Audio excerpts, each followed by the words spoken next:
Bonjour à tous. Voici un petit cours sur la loi d'Ohm de niveau CAP. On va regarder ensemble les propriétés d'une résistance et on va commencer par un TP. Alors, regardons le comportement d'une résistance dans un circuit. Pour cela, nous allons réaliser 3 montages à l'aide d'un logiciel qui s'appelle Crocodile Physics. Dans ce logiciel, on retrouve plusieurs composants ici. On peut les brancher les uns par rapport aux autres et réaliser des montages comme on le ferait en expérience dans la réalité. J'ai préparé les composants pour gagner un peu de temps. Alors, allons-y pour le premier. Dans le premier, on trouve un générateur, un interrupteur et une lampe. Le générateur a dans ce logiciel une forme un peu particulière, mais c'est pas très gênant. Hop, on va les répartir, on va faire 3 montages, donc on place nos générateurs. Le premier, donc générateur, interrupteur, on place l'interrupteur à côté, à gauche, et la lampe en dessous.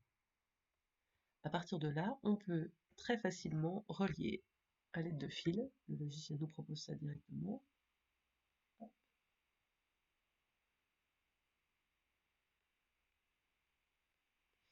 Voilà, le premier montage est réalisé, je ferme l'interrupteur et j'observe ici la lampe qui s'allume.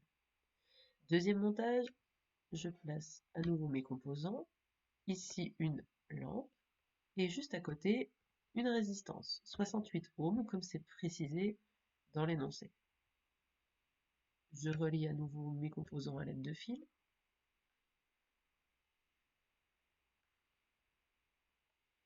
Et je ferme l'interrupteur. Première constatation, premier montage, éclairage intense, deuxième montage, éclairage un peu plus faible. Vous vous rendez compte que le cercle jaune qui éclaire la lampe là, est un peu plus ténu. Troisième montage, je refais la même chose, sauf que cette fois-ci, la résistance est à gauche de la lampe.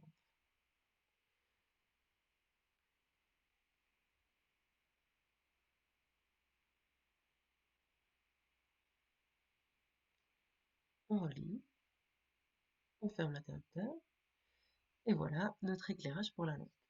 Au niveau de l'éclairage, on se rend compte que dans le 2 et le 3, on a quelque chose de similaire. Par contre, par rapport au premier, c'est bien en dessous. Alors, si on analyse un petit peu ça, si on associe en série une résistance avec une lampe, le composant va réduire l'éclat de la lampe. Sa place et son sens de branchement dans le circuit ne changeront rien aux observations qu'on peut faire. Parce qu'il résiste au passage du courant, ce composant est appelé résistance. Sa valeur se note grand R majuscule. Voyons maintenant la loi d'Ohm. Nous allons réaliser un montage pour essayer de montrer à quoi sert la résistance exactement. Alors, on retourne dans Crocodile.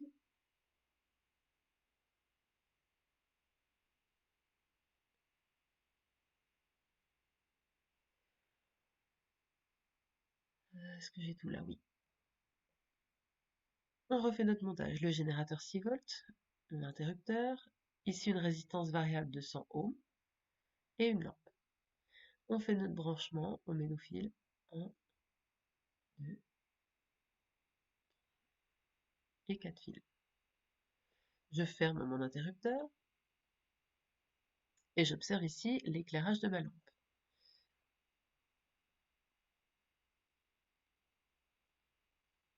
Déplacer le curseur de la résistance variable, quel est son rôle? Alors allons-y, on bouge ça. Si la résistance est faible, 0 ohm, on éclaire très fort. Et là, on éclaire de manière un peu plus faible. Donc finalement, la résistance variable, son rôle, ça va être de modifier l'éclat de la lampe. Autrement dit, modifier, regardez ici, on est à 54 mA. Si j'augmente un petit peu, 20 mA. Quand on modifie la valeur de la résistance, on permet à plus ou moins d'intensité de courant de circuler. Donc le rôle de notre résistance variable, ça va être de modifier l'intensité qui pourra circuler dans notre circuit.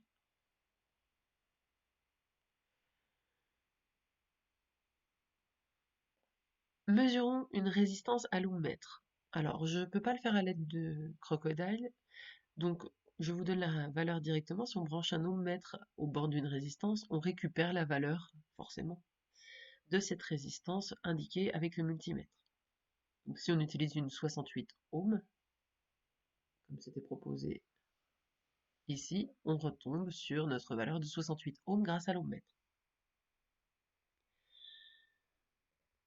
On crée un nouveau petit montage. On refait le schéma précédent, mais on remplace cette fois-ci la lampe par une résistance R. Alors, on va descendre, récupérer une résistance. On aura également besoin de 2 multimètres pour la suite, je les remonte. Donc je mets ma petite résistance ici, je ferme mon montage.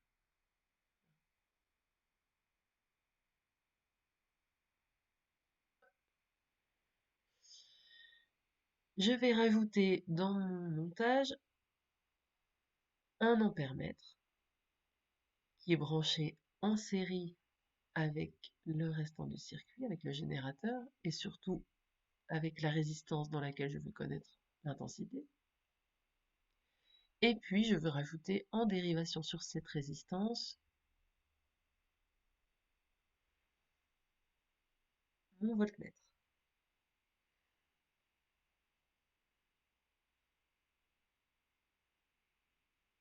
Je vais pouvoir donner la valeur que je souhaite à ma résistance variable. Alors, on va régler la résistance variable de manière à ce que l'intensité choisie, on va peut-être y aller dans l'ordre,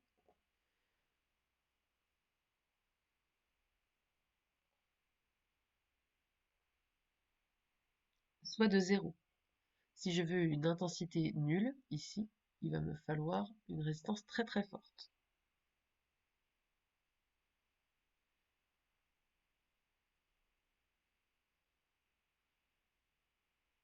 Alors on se rend compte ici que j'ai un petit moins, c'est parce que j'ai pas choisi les bons multimètres. Désolé, on va corriger ça tout de suite. Alors les multimètres sont rangés là-haut. Il nous faut donc un ampèremètre dans le bon sens, ce sera plus facile.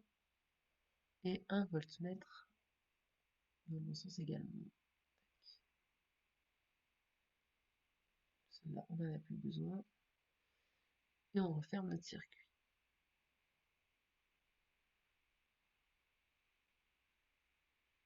Voilà.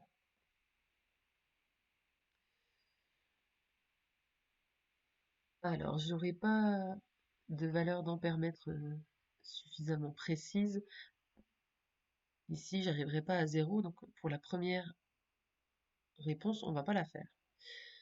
On va se lancer sur le 0,035 ampères. En milliampères, 0,035, c'est 35 ampères. Donc je vais modifier gentiment ça pour arriver sur mon 35 ampères. J'arriverai pas sur 35 piles. Mettons qu'on est à 35 ici. Quand je suis à 35 milliampères, ma tension ici est de 2,43. Donc j'inscris ici 2,43. Je veux une autre valeur. Ici, je veux 0,04 ampères. 0,04 ampères, c'est 40 milliampères. Donc, j'augmente tout doucement. Hop. Dans une vraie expérience, on peut être plus précis, hein. Là, avec Crocodile, j'ai un petit peu de mal. On est à 40 ampères, 40 milliampères, pardon. La tension qui correspond, 2,76. J'écris 2,76 à cet endroit-là. 0,05, je change. 0,05, c'est 50. Hop. Je me mets le plus près de 50 possible. 3,46. J'écris 3,46 ici. 0,06, allez encore. Même chose, j'aurai pas 0,06, j'aurai 0,061. C'est pas grave. 4,16 ici. 0,07, est-ce que je vais y arriver? Hop, on essaye. J'aurai difficilement mieux. 4,64 par là. Et le 0,08, je pourrais pas l'avoir de manière précise du tout. Mais on noterait la valeur pour 80 milliampères, on mettrait notre valeur à cet endroit-là. Dans cette ligne, il va nous suffire de faire la division de la tension par l'intensité. Si je me remets ici à 0, allez, mettons à 30.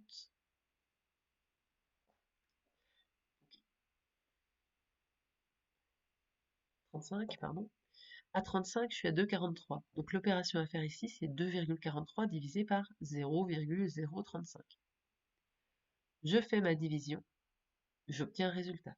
Je fais la même chose ici. Ce nombre divisé par celui-là, j'obtiens un nouveau résultat. Ce nombre divisé par celui-là, j'obtiens à nouveau un résultat, etc. pour toute la ligne.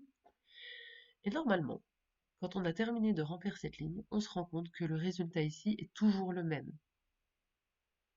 Le rapport U sur I peut être considéré constant. Avec nos valeurs expérimentales qui sont plutôt approximatives, on peut approximer aussi les résultats. Donc ce résultat peut être considéré constant et égal à la valeur de la résistance utilisée. Si vous faites votre fraction ici, vous allez vous rendre compte que souvent c'est environ 68, votre résultat. En fait, U divisé par I, ça fera R. Et là apparaît gentiment la loi d'Ohm. Pour conclure pour U et I, que ce sont des grandeurs proportionnelles, puisque leur quotient fait toujours le même résultat. Sur le quadrillage suivant, on vous demandait de placer des points. Alors les points, on aura en abscisse l'intensité, pardon, je vais un peu vite, l'abscisse l'intensité, et en ordonnée la tension. À vous de graduer votre axe pour pouvoir placer vos différentes tensions qui sont là. Donc ça, placer les points dans le graphique, normalement, oh pardon, pas de difficulté pour ça. Donc ça, on vous laisse le faire. Si vous le faites correctement, vous devriez avoir une droite, ici, qui passe par 0 et par tous les points que vous aurez placés. Que constate-t-on? Que les points sont alignés pratiquement, puisque c'est expérimental et qu'on a des imprécisions, ils sont pratiquement alignés sur une droite passant par l'origine. Normale, puisque U et I sont proportionnels. On peut tracer la courbe, et cette courbe-là est appelée caractéristique de la résistance. Conclusion. Pour un conducteur ohmique, ce qu'on appelle aussi une résistance, la tension à ces bornes est proportionnelle à l'intensité qui le traverse. C'est ce qu'on a vu au tout début. Si on a une résistance importante, on a une intensité qui en découle, et inversement. Sa caractéristique est une droite qui passe par l'origine.